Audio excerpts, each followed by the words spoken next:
I've been having my mind blown and disturbed while doing this series, but I don't regret it. I'm enjoying diving into the lore of FNAF and learning about, I'll say it again, child murder. We more or less covered that in the last video, so I actually have no idea what the topic of this is. It just says burn them all, and the description talks about sister location. From FNAF 6? I've not played FNAF 6. I've only played FNAF 1. So, I was gonna say we're going into this blind, but I'm not. I'm going into this after listening to 2 whole parts of the Five Nights at Freddy's Ultimate Timeline. Let's go! It's time to learn. Class is in session.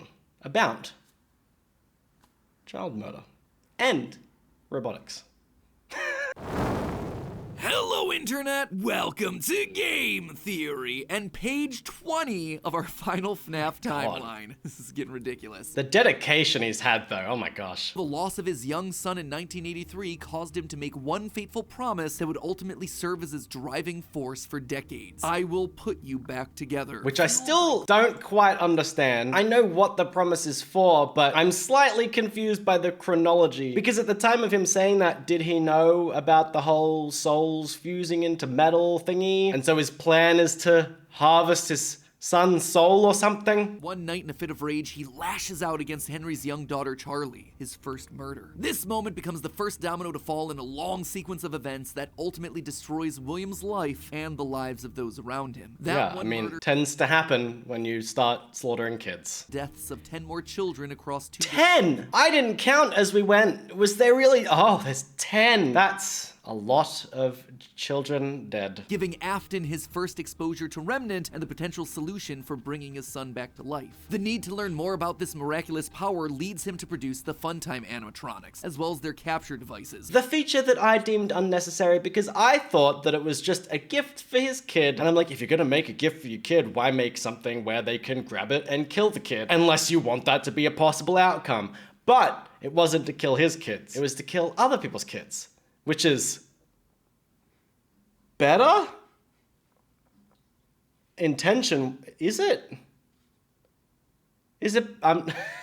I'm not here to debate that, actually. Billy, just cut it. Afton was more desperate and crazed than ever, returning to defunct pizzerias to steal the possessed metal still living inside their walls. Still hate that what visual. He didn't account for, though, were the ghosts, forcing him to pay for the sins of his past. When last we left him, William was spring-locked, bleeding to death behind a secret wall. Gone, but certainly not forgotten, as we're about to see in today's video. I still think that's a very hellish end, especially being, like, sealed up and left and forgotten to rot. Although, especially now that I know it was 10 children, like, definitely deserved. Over the next 6 pages, we switch our focus to the other main character of the franchise, Mike, a young boy dealing with the fallout of a stupid childhood decision with tragic consequences. A young man whose life is best described as collateral damage, caught in the blast radius of William's whirlwind of destruction. Now, before we begin, let me just rip off the band-aid now. We won't be finishing the timeline today. Let's meet Mike. Oh, this is a continuation of the Afton era. Michael knew his father sometimes traveled for work, disappearing for days on end, but usually there was some sort of notice, a phone call, a post-it, something. It's not like Michael and his father were close. I'm guessing this is before Michael puts the crying child in the jaws of the animatronic and kills him, especially if he's like a relatively normal kid at this point. Household of 2 suffering men coping with years of tragedy and loss. Never mind, I was wrong. This time though, things felt different. William had left nothing. His absence was longer. There were no check-ins, no updates, just Just because he's out something had happened. killing kids? If there was one thing Michael knew about his father, it was that he had contingencies, safety checks, backup plans. His father was a careful and guarded man. He held his cards close to his chest, and as such, William had prepared him in the event that something like this ever happened. I mean, that would make sense, especially given that he knows that his father literally set up security cameras to keep an eye on him at like all times. And tortured him with animatronic demon. His father kept his home office locked, but in the event of an unexpected, prolonged absence, Michael had been instructed to enter his father's office and look behind an empty set of shelves mounted in the corner of the room. Rolling his eyes, Michael entered the office. He never fully understood how William was able to spend so many hours of his days locked up in here. There was just nothing to do. Most of this place was empty. He dragged himself over to the shelf in the corner, expecting to find an emergency contact list, family safety deposit box. But what he actually found there was completely unexpected. Father, it's me, Michael. What? I did it. I found it. It was right. I hate those. Oh, The shelf the swung voice. open and revealed a giant industrial elevator. Right, to his monitoring room. Hidden inside his childhood home was a secret entrance to an enormous underground science lair? It didn't make any sense. Seriously, it didn't make any sense. Why did MatPat emphasize that? I don't know, with all the things that Michael Afton has done, from slaughtering children, harnessing the power of life himself, breaking into his old workplaces, getting attacked by ghosts, and getting himself locked inside a suit. I feel like as far as unbelievability goes, Underground Bunker is pretty far down. Mapped directly underneath the floor plan of the house that he'd grown up in, lost his brother in, been tortured in. Okay, so he had been tortured at this point. Clearly, he'd been living with a stranger this entire time. His father had secrets. Would he not assume his... I mean, I don't know how old Michael is at this point, but if your father is literally torturing you with the... It's just occurred to me that Michael probably wouldn't have known that that was his dad doing that. Oh, that's even more depressing. God, is that what he's about to find out too? Where was here, though? Was this Circus Baby's entertainment and rentals? The Circus Baby restaurant always did seem to be a deeply personal project for Father. A failure of his that cut unusually deep, especially after that first location had to be closed prematurely due to the gas leaks. After that day, Father really did seem to change, to lose himself even more in his work. Is Michael also gonna uncover the murders? His father had been working here, but in secret. Why? And that's when he found her. At the end of the facility, Circus Baby. His father's pride and joy. Except something It's not gonna different grab about her. him, is She it? wasn't like the others. The way she talked. It's like his sister. This wasn't just a robot. She was alive, somehow. And not only was she alive, she also felt familiar. Did he know his sister? I'm guessing so if Circus Baby felt familiar. There is something bad inside of me. I'm broken. I can't be fixed. That's so depressing. His sister? William... Wait, how did he know straight away? Why? What was this place? He dug around some old files and... How did he work that out immediately though? Just vibes? He dug around some old files and found blueprints outlining the features of these animatronics. Oh, is that storage how? containers, voice mimicking, parental tracking. And was that a child in Freddy's stomach? Was his father collecting and experimenting on kids? Were all the rumors that he'd heard throughout his past actually true? Oh my God, this would mess with you. Suddenly, Michael's mind flashed back to his persistent nightmares throughout his childhood. Had he been experimented on too? Tears stung in his eyes. I'm assuming at this point that William Afton is currently trapped inside the suit and is dead, but not dead. So would that also mean that the torment of Michael would stop? His father's secrets were pouring out. William wasn't just a lame, overworked father. He was a monster, toying with life itself. Suddenly, everything clicked. He frantically looked around the room, blinking human heads on poles staring back at him. my Green God. eyes, his sister, blue eyes, his brother, closed eyes, his mom. All just His mom? expectantly. What happened to his mom? William was working down here trying to make believable humans, literally rebuilding the family that they had both lost. The small little girl man, robots with their British accents. Oh. The hallways of this underground. Oh, I don't like that. A whole new context. Hello in there. Is this the same person? Oh my God, that is terrifying. Building clones of his sister. That's fine.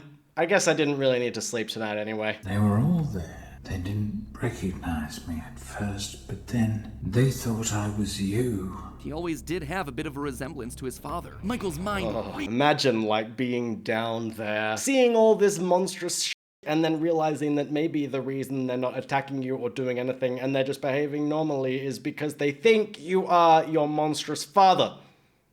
Yay. No, he had to get them out of there. If this really was his sister. He's trying to if extract any of the these souls or babies something? Were human, souls, whatever remnant of the humans that they once were, they needed to be rescued. They always put us back inside. There's nowhere for us to How hide would here. you even rescue them? Burn them. Ah, I didn't even realize that. I didn't put it together until I was just like, burn them, like salt and burn them. Call Sam and Dean. And then I realized the title is Burn Them All. Is he gonna burn down the bunker and his house? He would protect them, and finally he would be able to Okay. forgive himself for the killing of his brother so He's many- trying to be a good guy. What? You are in the scooping Oh room. no, not the scooping. What is scooping? Scooper only hurts for a moment. Scooper? That violent extraction arm? Michael had seen that one in the pile of blueprints. When I did the Five Nights at Freddy's quiz, there was something about scooping, and I said, I don't know what scooping is. And I didn't want to know what scooping is because it sounds horrifying and unfortunate. Now, I'm learning what scooping is. How joyous. I hate it already, and I don't even know anything. In reality, prior to getting himself spring-locked and put behind the wall, William's methods had become increasingly sophisticated, with a mechanized arm that could infuse new bodies with a soul. William could finally give and take away life. The only thing he needed were the bodies. Scooping. Oh, like, what is the I was trying to work out why it was called scooping, and then I see here scalable creation of ulterior presence. So this is essentially a soul extraction tool? William wasn't the only one looking for bodies, as Michael was about to learn. But if we looked like you, then we could hide. Oh, the animatronics are trying to put themselves in humans? Have somewhere to go. Michael was going to be the hero to help these animatronics, all right. He was going to help the haunted tubes and wires of these animatronics escape, just not in the way that he intended. Oh my god. His sister had lied to him. Another game of pretend. The scooper plowed forward, digging its extraction arm into his body as he heard his bones ripping through.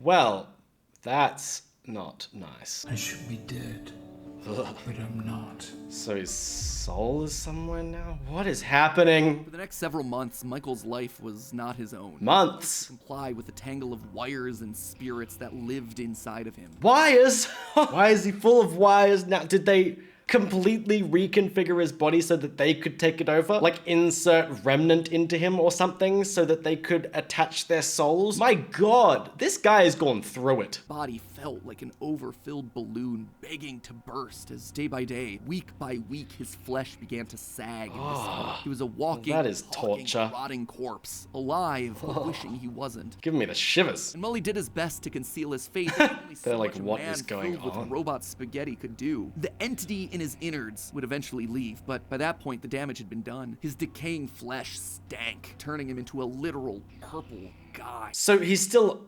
alive? That silvery metal remnant injected by the scooper meant that he couldn't die. His anger also refused to die. Oh my god. So they essentially made him immortal, but in a very, very bad way, and attached their souls to him until they were like, okay, this is getting freaky and weird. We're gonna dip. Good luck with your rotting corpse. His father had killed and captured dozens. His experiments had killed his sister and then tortured him throughout all his childhood. He was actively trying to build human. Understandable anger. He didn't know where his father was, but Michael knew that he was out there somewhere. I've been living in shadows. There is only one thing left for me to kill his father? now. I'm going to come find you.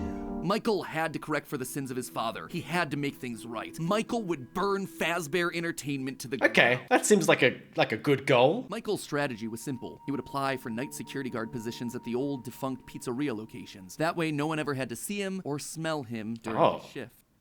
So you play as him in at least Five Nights at Freddy's 1, I think. But he's just casually like a rotting corpse trying to get by day to day. Michael Afton is...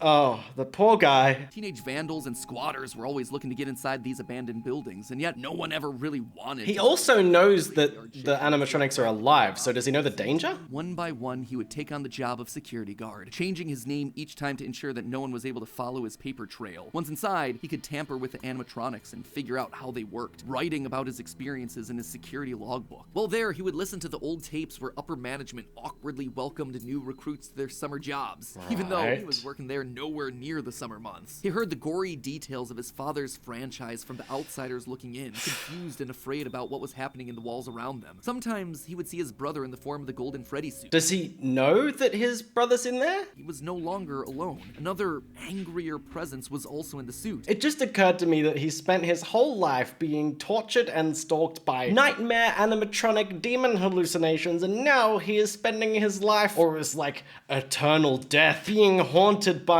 real animatronic soul demon haunted things, one of which is like merged with his brother. God. Golden Freddy would attack him now, it was aggressive. Oh. Vengeance wanted to lash out at anyone with the Afton name, anyone who wore a security guard outfit. Over time, Mike worked his way through the old restaurants, the original pizzeria, the bigger, better Freddy Fazbear's. He spent weeks there looking for clues as to his father's whereabouts, and each time at the end of his week shift, he would then set the location on fire. Oh my god. Does he discover that his father's in the suit? All this revisiting of his past, though, was causing the nightmares to begin again. Hallucinations that brought him back to his childhood. So his dad wasn't actively causing those? But it would all be worth it in the end. The goal was to eventually stumble across the one location, the one job that would finally reunite him with his father. Little did Mike know that that day would come sooner than he expected. 2023, an advert. I'm guessing at this point he assumes that his father is merged with one of the suits, and that's why he's disappeared. And I guess that also provides extra motivation for him to go to each of these locations and slowly, systematically work through it all. Fazbear Frights, a new horror attraction inspired by the awful crimes that occurred around Oh, the ghosts, right? 70 years ago. It made Mike sick. People looking to make a quick buck off the tragedy of others. Oh, never mind. His own family. This wasn't a joke or entertainment. Regardless, he had to be a part of it. If this team was combing through his family's history, they might stumble across something that could be useful. And if his father was truly still alive as he suspected, there would be no way that he wouldn't show up here. But can he move in the spring-locked suit? Years of doing this had taught him that security guards rarely receive thorough security checks. They also liked how creepy Mike looked. They thought it was a costume, on theme for the job. What little they knew. Hey, Oh, that's hilarious. for another night.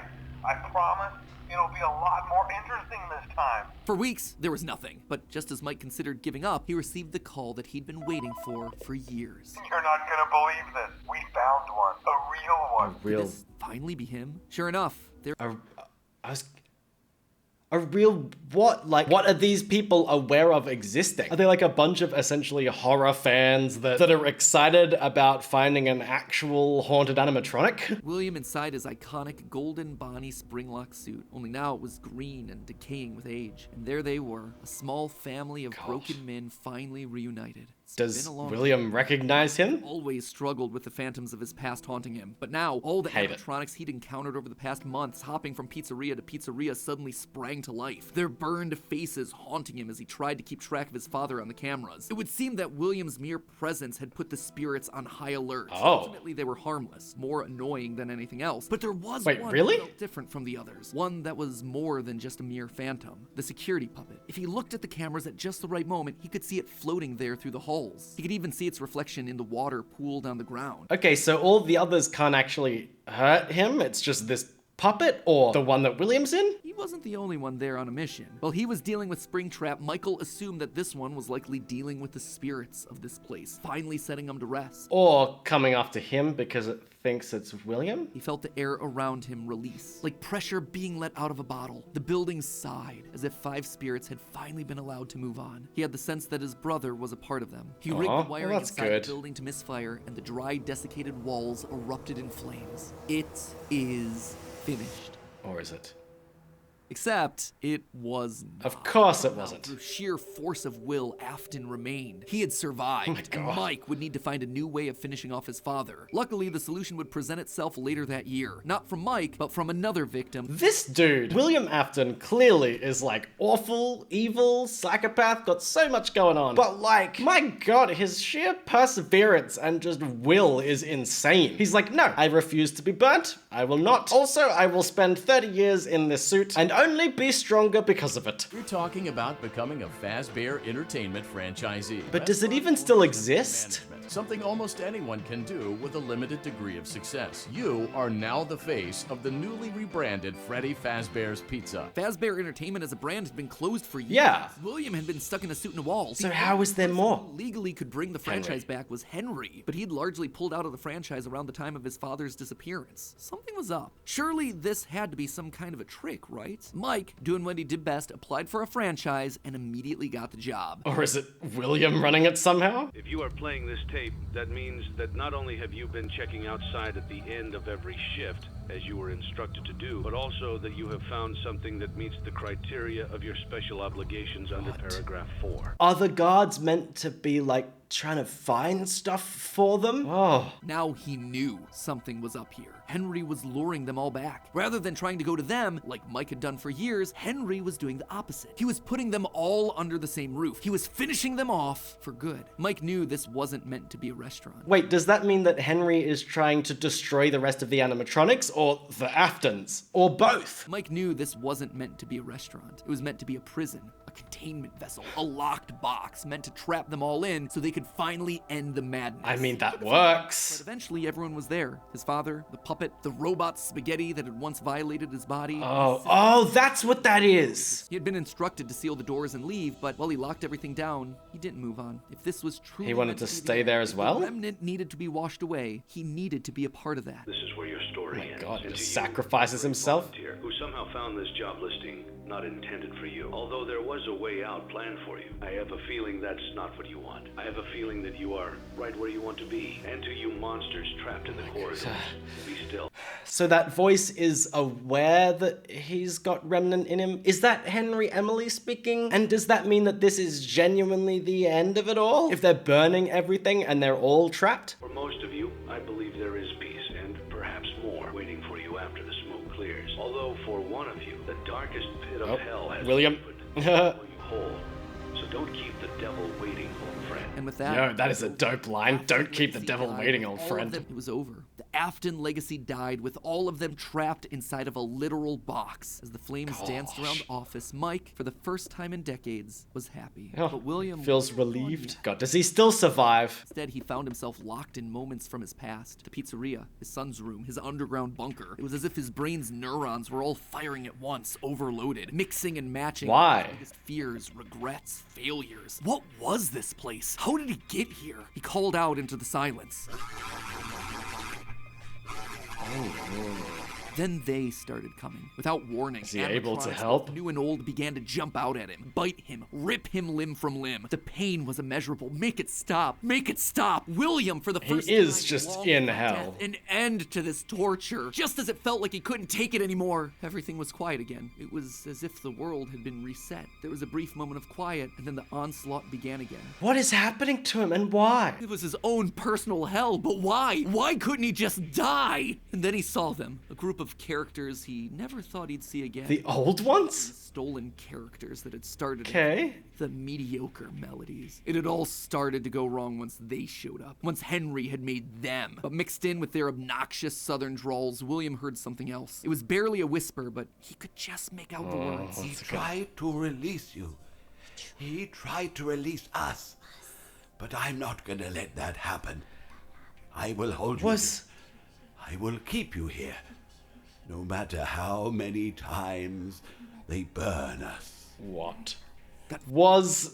Oh boy. I don't know if this is what it's meant to be, but is this reveal meaning that these animatronics also had some sort of souls in them? I don't know. Was Henry Emily already doing some shady shit before? And now somehow they're keeping William Afton from dying? He knew that voice, but from where? Okay.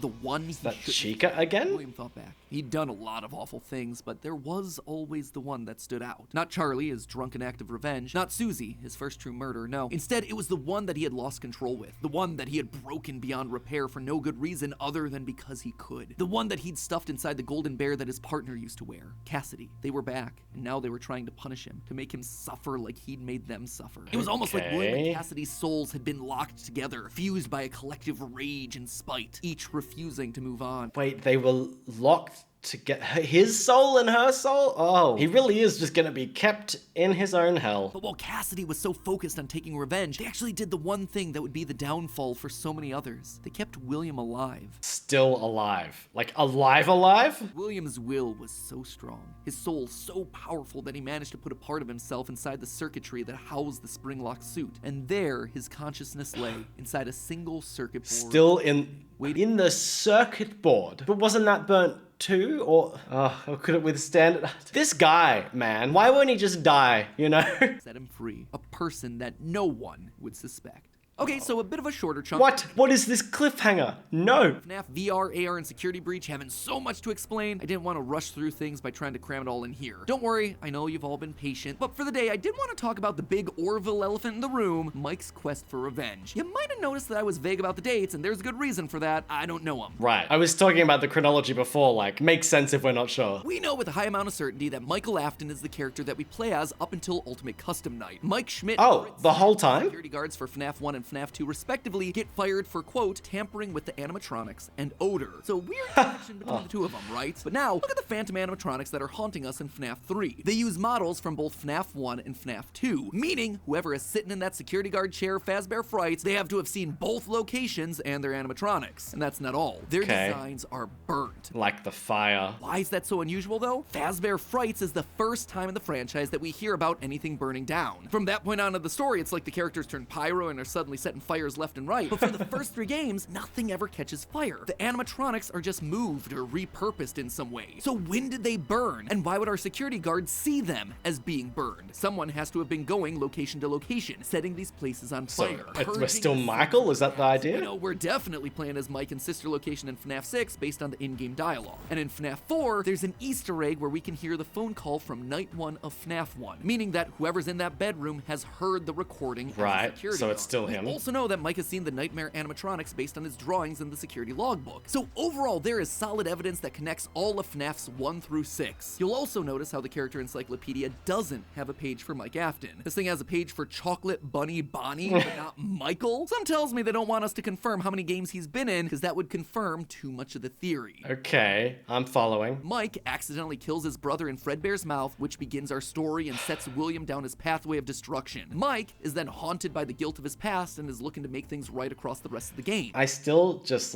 I know that Michael is not innocent in all of this, but man, I feel like he's been through it and he also is trying to at least make things right. It's just what an existence this poor kid has had. In Sister Location, he learns what his father's been up to and realizes what he has to do to correct it. After failing to finish the job in FNAF 3, he ultimately helps Henry end it all in FNAF 6. So was Henry over the speaker? Mike's quest can't really start until he's been down to Sister Location, seen Baby, and gotten himself scooped. That's when he finds out about Afton's secret life. It's also when he's gonna start to smell, because, you know, he's a walking, talking... So that was first, then? And we know that he's not going down into the bunker until the Funtime animatronics have been made. It does get so confusing, but also so interesting with how out of order the games go. Afton has already dismantled the original animatronics as we see in the FNAF 3 minigames. How are those things getting burned if they're already deconstructed? Right. But more importantly, we see FNAF 2 paychecks with the date 1987. That is way earlier than I think it can be. To be fair, Fritz Smith's pink slip on night 7 doesn't have a date, but it's a bit weird to say that the first few nights are in 1987 and then employee number 3 is hired on years after the restaurant closes. Anyway, just wanted to call that out because I don't have a solid answer for it, and I'd love to see your comments down below. And with that, my friends, this whole experience just gets extra fascinating whenever there is an extra explanation of doubt. It's like, oh, look at all this. Doesn't this all make sense? Yes, I've been following. I gotcha. I'm on board. And then, hey, also, here's this thing that we don't really have an answer for and doesn't make sense, but like, just thought we'd mention it. I don't. It's wild how up in the air so many things are and how open for interpretation so many things are. See you on March 25th for the grand finale as we cover the final 3 games in the franchise. There are so many more videos. But at this point, I'm committed. I'm here and I'm ready. I'm gonna do them all. Mostly because of my own curiosity. I just need to know exactly what happens. And importantly, why. You know? I felt like I was pretty well prepared for the end of this because it seemed like William was just gonna die and burn in the suit, but then he gets held in his own living hell by another soul that wants to take vengeance on him. And for the understatement of the year, I will say that complicates things. Thank you so much for watching. I hope you enjoyed the video. I really appreciate you being here, and I'll see you next time.